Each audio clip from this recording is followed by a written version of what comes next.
are you? You okay? Oh, really well, thank you. Very well indeed. Looking very glam. Thank you very much. Well, I hear we've got some glamorous people on, so I've had to put my glamorous lashes on. Oh, yeah, we've got two guests today. We've got Ben Ofoedu, and he's, you probably all heard of Vanessa Felt. He's on today, and he's talking about his music. And I used to work with him years ago. Actually, we used to both sit on the sofa. I haven't seen him for quite a while, so that'd be quite nice. That would be lovely. Another guy called Lloyd, and he was on The Real Housewives of Cheshire, so we might get a bit of gossip. Who knows? Oh, good. Oh, nice. I'm just going to let Ben in now. Oh, there he is. Hey. Hello. Are you able to turn your camera around the other way or not? Is that all right? Yeah, landscape. I'm not very good at all this sort of stuff. Oh, there he is. Hey. Hello. Are you able to turn your camera around the other way or not? Is that all right? Yeah, landscape. I'm not very good at all this sort of stuff. That's better, right? Nice to see you, Ben. It's lovely to see you. Nice to see you too. I saw you last time at an event, but last time we used to sit on the sofa together on your show with Vanessa. Since 2011. Was it? Wow. Yeah, it's 10 years ago. Just the other day. But Ben, you've done so much in your life. But what's your sort of greatest achievement and why? Oh, I love because we follow each other on Instagram, and I love all the time. There's always you and Vanessa, like you're doing dancing or you're singing. I think you always seem so happy. It's so lovely. It's really nice to watch. You know, I thank you. I think the last year definitely brought that out of us more. Yeah. And also I think that this last year was really a testing time for many people in their relationships, and I think it kind of made everything a bit more definite, and I should be with this person or I shouldn't be. Because I think when we spent very unnatural time together. Everyone did. It's unnatural, you know. Even if you're married to someone you've been married for years, it was very unnatural to be with them night and day and not have anywhere to go. I think that you know, relationships are made through dynamics. I know a lot of my friends in the music industry, really famous people as well, and you know, who have had really busy diaries. Their whole life has been built up around their diary. Yeah. So their relationship with their partners, even with their children, even with the way they interact with people, it's all to do with everything matters, you know, and the huge waves of time that they spent away meant a different reaction to the people that they spoke to when they were at home. Do you see what I mean? So it all kind of matters, and then that all was really tested in this relationship. Totally. And it was unnatural, and may please God it never happened again in that way. And even if it does happen again, it's still, we kind of know what we're doing, and everyone's sort of found their footing a little bit. And I just found with V, it was cool. I made the right choice, and you know, because I was like, cool, we could do this. You know, I mean, we could do the day night really well, and it's fine. So sounds good. Are you still doing? Are you still doing the radio work? I am singing more so. I will be going into doing some podcasting and stuff like that. But really, just before lockdown myself, I got lucky. You know, I suppose with the music industry and with entertainment and stuff, but really with music, you throw things at the wall, and sometimes they stick and sometimes they don't. And it doesn't mean that the things that you're throwing at the wall are careless or anything. It's just that sometimes people take to it and sometimes they just don't. It misses people. Yeah. And I had this concept with some other guys, a guy called Dane Bowers and Shane Lynch from Boyzone and Absolute 5, to do this project called Boys on Block. And all it is a really nostalgic band.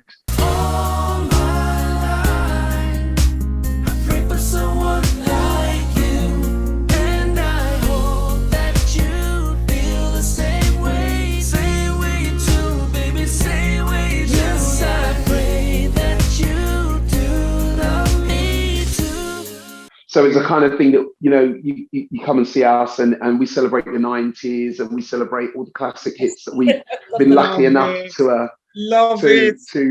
perform. And we play some other records, and it was going really, really well. We were on tour just before COVID hit, and sort of like it did with most musicians. and took us off the tour. But we're back. You know, we've got 28 shows in the book. We start on the where are they 17th of July. Yes, They're all around the country. So Good. yeah, we've got a Christmas tour, Scotland, Newcastle, the whole lot. And then, you know, our first gig's in London next week, which is sold out, which unfortunately I think, great. Oh, Fantastic. fantastic. people have to get refunded. So yeah, we oversold on that Oh, but it's nice that gosh. people you love the show. You know, the show is made. It's not, there's nothing really new about it. It's not, we're not trying to convince anyone. We're not breaking a new genre of music. yes, It's set up so that people can get babysitters, or they might not need it in that time of their life. You know, our fans, a lot of our fans are 50 plus, but as well. So, you know, but it's set up so you can come out and just have a good time. Just have a good time. I'm doing a tour as well. Mine tour's in September with girls. So you're doing like Boys on Block. This is the girls' lunch and laugh. So we're doing in the afternoon having a laugh. Oh, well, yeah, I think I've seen that advertised. I thought it's really cool. I remember thinking it's very similar to Boys on Block because it's people from different genres. Yeah, because it's Claire Sweeney doing it. Claire Sweeney's in it. Oh, wow. Yes. Yes. Yes. Claire and Zoe Tyler. Do you know Zoe at all? Zoe, Yes, I think I do, actually. Yeah. So, you know, Right. it's the same thing. So if you're in Scotland in September, I think we're in Scotland, so we might meet up. Wow, party. but what's been like the most important moment like in your career? Because you've done so much, haven't you? You really have.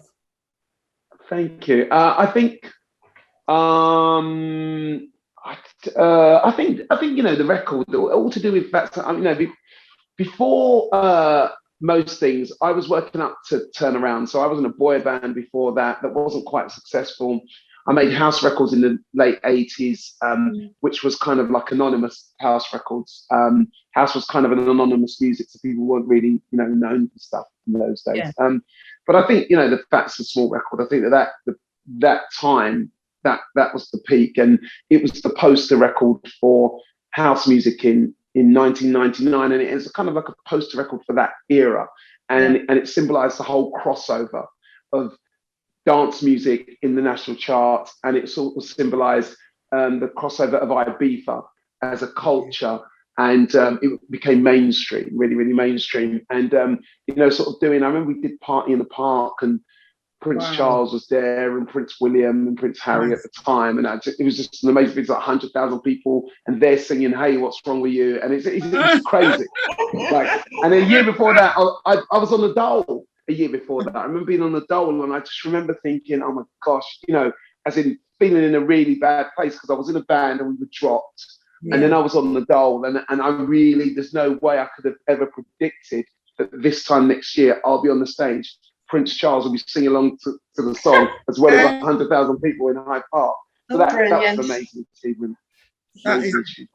Yeah, that's amazing.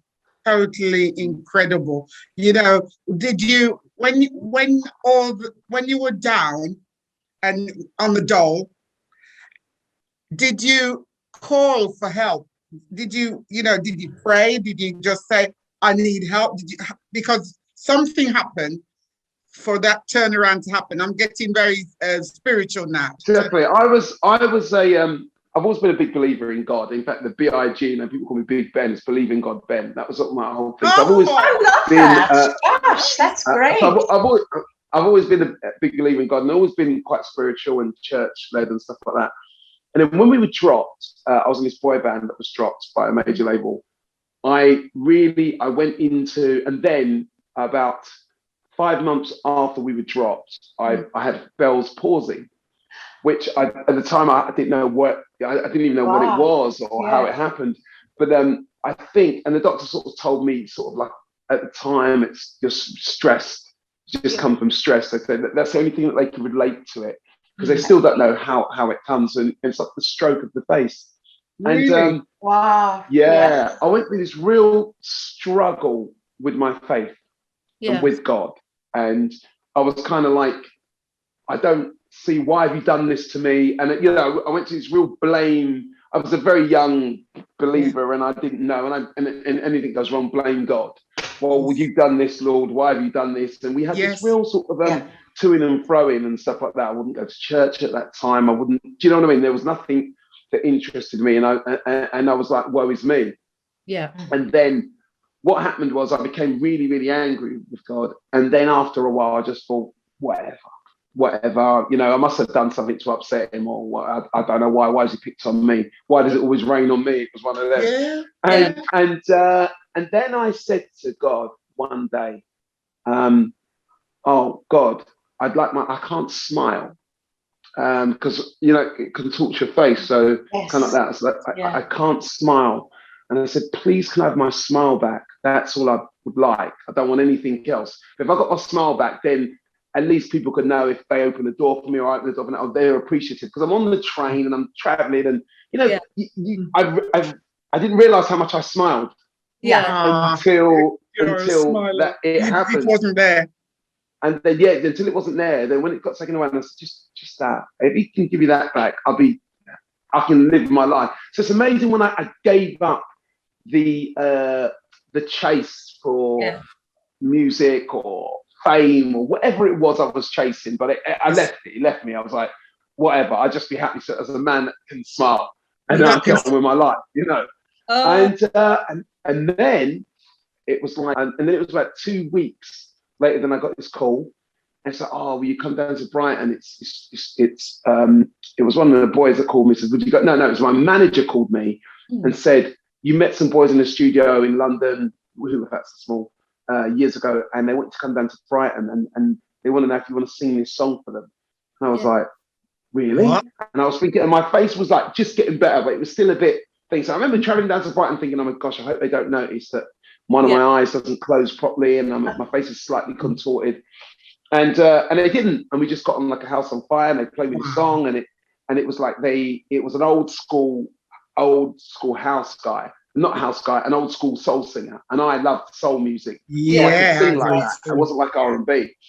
And I said, look, we need you to sound something like this. And then they played me it, and then I did it, and it was like, oh man, I can't believe it. And then, you know, so I sung a few bits and pieces. Then that was it. I left it in their hands. And then about 4 weeks later, it was on the radio, literally. Wow. And it was the demo tape that Pete Tong had got hold of. Yeah. And was like, listen to this. This is amazing. I've just got this from DJ Fats from Brighton, and listen to this. And then he played it, and Carl Cox started playing it, and Fatboy Slim started playing it, and the record just went, just grew. Nice. And that was it. And I mean, it literally happened. But those are the chain of events. So it was I had that real struggle with my faith, real struggle with God, real struggle with everything. And then it was just, I think when you just give up, you know, that people say, if you're a believer, Christian or whatever, let go and let God. That's what they say. Yeah, I've never heard that, but that's lovely. It's very good, yes. That's lovely. Let go and let God. When you hit rock bottom, it's really hard, isn't it? And you've got to get yourself up again. And I did the same. And I hit rock bottom. I lost everything. I lost my home. I lost my whole life. And then I had to start again. And I believed and asked the universe. Yes. And my life changed. Wow. So when I just asked for my smile, then everything came. Else. Everything came. Everything came. Oh, you are blessed. You are blessed, my darling. And look at the beautiful smile that you have. Do you know, you said you were 49. You look like a 20-something-year-old young man. Oh, I wish. Thank you. Beautiful. It's a pleasure talking with you today. Oh, thank you. Thank you so much. It really is, as you say, you have got a perfect smile, Ben, and those teeth, I'm blushing.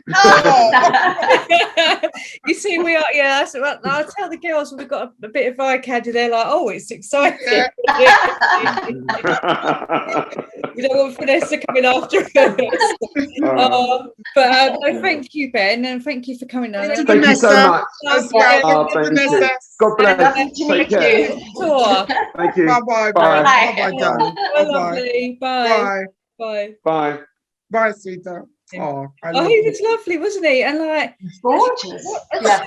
Story, you know, like you say, you faced, you couldn't smile, and how Yes. I was like, shit, need to shut up. I guess it. Then I looked down. I thought, check the time. My hand's tickling my cheek, and I'm going to sneeze. Yeah, you two both need to go.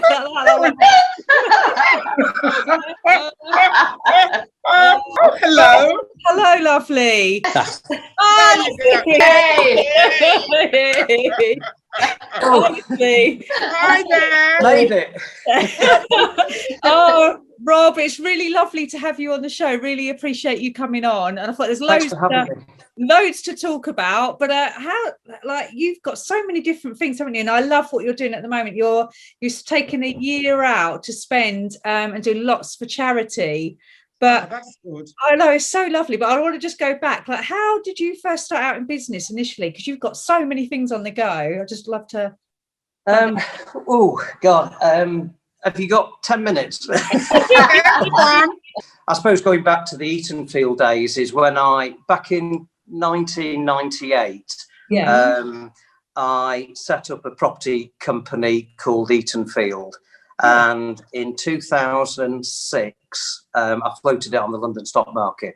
Wow. So we had a lot of staff, quite a lot of offices. So I sold effectively half of the company then, in the good old days, as I call it. Yeah. So I guess had all the sort of trappings of success as you do when you do things like that, I guess. Yeah. So I was very fortunate and very lucky. Had a great team around me. Yeah. And unfortunately got hit by the financial climate, basically, when the banks literally fell off the cliff. I mean, we had at the time about 8 banks in Eatonfield Group PLC, and the likes of RBS and all the other banks, Co-op Bank, HSBC, and so on and so forth. But it was a very difficult time where the market literally collapsed. Yeah, it's horrendous. Yeah, probably the worst for about 80 years. It was almost like a depression, basically. Yeah. So it's taken the best part of 10 years to rebuild a business, and you know what, it's quite a long journey. It takes time to build a business, and then when it sort of collapses, it's starting again. Yeah. So it's not easy.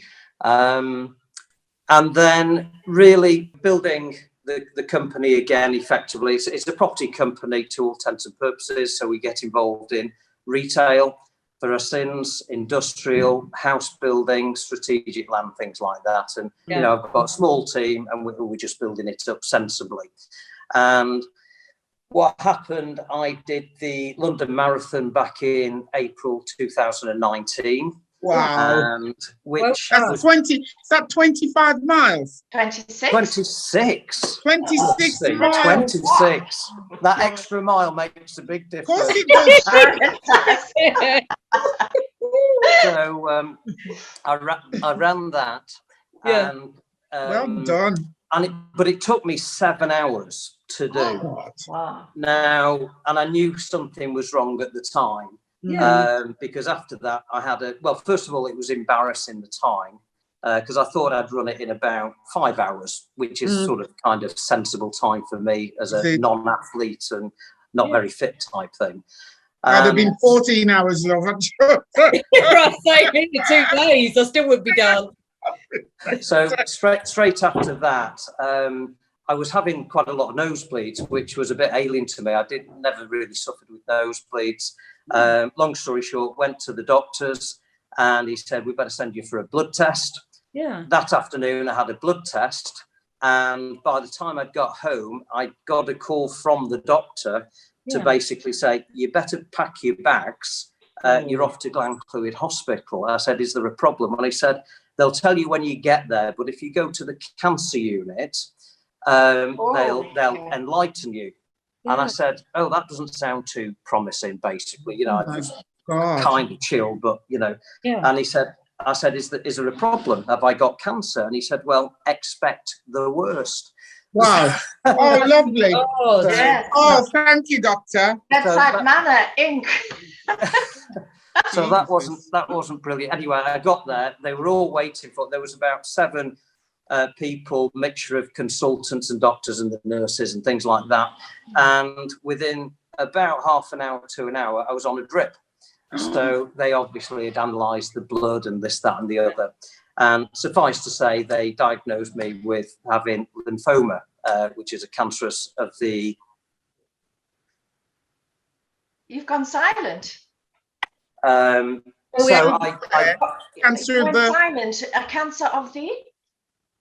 It's in the blood, basically. In the blood, the lymphoma. No, you cut off. We didn't hear what you said. That's why we're asking. Yeah. And so I was in hospital, probably in and out over the duration for about 9 months, having chemotherapy, things like that. And my, diagnosis, or whatever you'd like to call it, it's not curable, mine, but it's treatable, which is great. So they can give me pills and things like that. And that's what's happening at the moment. So I'm in good order. I'm in good shape. Look at your head of hair. You've said you've had chemo. Your head of hair is amazing. Yes. You like it? Yeah. I've been flirting again. Pardon? I said she's flirting again. Oh no! Look, eye candy on here. Yeah, we like a Lovely. bit of eye candy. It's just a bit silver these days, unfortunately. It's lovely. Oh, silver's good. Yeah, we like silver. Yeah, it's a lot of fun. And you know, when you're in hospital, it gives you time to sort of dwell on a few things and think about what have you done in the past, have you done bad things, good things, and all that sort of stuff. And because I'd done the London Marathon and I got quite close to Sense as a charity, the charity that I do a lot of work for is called Sense, and they specialise in severely disabled people throughout all ranges and deaf and blind. And I thought it may be a good time, if I come through what I was going through, the treatment, I'd like to have one more blast and try and raise some money for that charity. Yeah. And when I came out, you know, you're recuperating and all that sort of thing. And we collectively came up, what might be a good idea is doing a Rob's Senseless Challenge over a 12-month duration. Doing sort of 12 challenges throughout the year, which now is turning in more like 20 odd challenges. And to really raise the awareness of what Sense do as a charity themselves. My company managed to get them into Wales. They had no charity shops in Wales up until about 2 years ago when we got them into Llandudno, which was the old RBS building next door to Marks and Spencer. So it's a great... There's a kick for them after they messed your business up. You're now in the bank. Karma. It was just so satisfying. And then we did about 9 stores in Wales last year for them. So they've got a presence in both North Wales and South Wales. Then I jumped out of a plane in April, which... God. For somebody that doesn't like heights, an adrenaline junkie, aren't you? Oh, adrenaline junkie. Mad as a hatter. That's what we like. Yeah, mad as a hatter. Yeah, in the right place. But you like this? The next one, I then did an SAS boot camp for 48 hours over a weekend, and that was horrendous. Oh my God!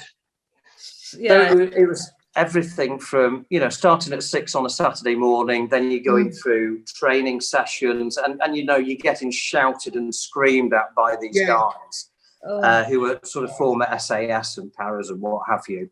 And it's like almost they put you in a real life scenario, or like what they have to go through to do all the training, and they're amazing guys. You know, what they do to look after this country and protect it, and you know, you can see what they've gone through, which is amazing. So you have this sort of 2-day intensive, which is, it tests you mentally. If you want to, can you leave? If you can, yeah. A pal of mine who's a former bank manager, he didn't work for the RBS, by the way, but he came up and he said he'd love to do it. So he came to my tent on Sunday morning. He said, "I'm done. I'm going back home. I've had enough." So he literally had enough.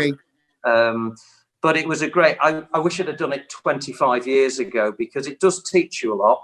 And both from the mental side and the physical side. So it was quite an experience. Yeah. So I did that one. Then what else did I do? I did a fan dance. They call it the fan dance. There's no dancing involved or any fun. Let me tell you. I was thinking Mata Hari. It was literally doing a 15-mile walk over the Brecon Beacons with 37. I've got to say this because it's really hardcore. 37 pounds on my back. So it's like having a little one on your back for 15 miles. So I was literally on my hands and knees at the end. So that, again, that was quite a mental and physical sort of thing. Yeah. Yes. And then I did an abseil in the Olympic Park last Thursday. I And I've saw with pink tutus. You got it. I'm basically knackered. I was going to say. A very fit knackered by the Yes, sounds very of fit things. knackered, yes. What was the time like on the Housewives of Cheshire? Awful. Was it? Really? Yeah, it wasn't something that I Really? Yeah, it was not a good time for me, I have to say. I was hoping actually, Rusty, you wouldn't bring this up. I thought you wanted to talk We'd like about to find out what happened. it. Talk about it.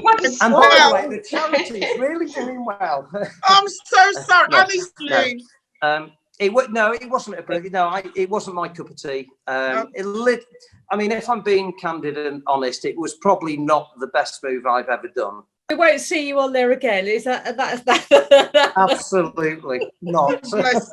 Would you ever go on TV again, like a reality show, or is that literally a no-no? You're just focusing on your charity? No, the real focus is the charity and the business side. It's difficult doing the business because I'm throwing everything into this fundraising event, and then next year it's going to be family time and all that sort of stuff. So I just said I would do it, and if I say I'm going to do it, I'll just get on with it and do it basically. So and try and have some fun along the way. I mean, it's a bit of a duration, and there's a lot of fitness involved and all that type of thing, and dieting and what have you. So. It probably couldn't come. So, what's your children thought of you doing all of these? Are they like? They think it's great. Yeah, they think I've got 3 grown-ups now. They're sort of all adults now. It's just showing my age a little bit now. So. Very young. And I've got a little girl called Bertie. She's 6. So, and she did the first challenge with me. Well, part of it. She went on a bike just in a tutu and things, and she had great fun. A little tutu, little 6-year-old in a tutu. I'm beautiful. Well, thank you, Rob, for taking the time. Really appreciate it and telling your story. And you are an inspiration, actually. And I think good luck to you. And you've got us 3. Behind you, and we will try the challenge. Thanks again. Yes. Great to see you all as well, and thanks for your time.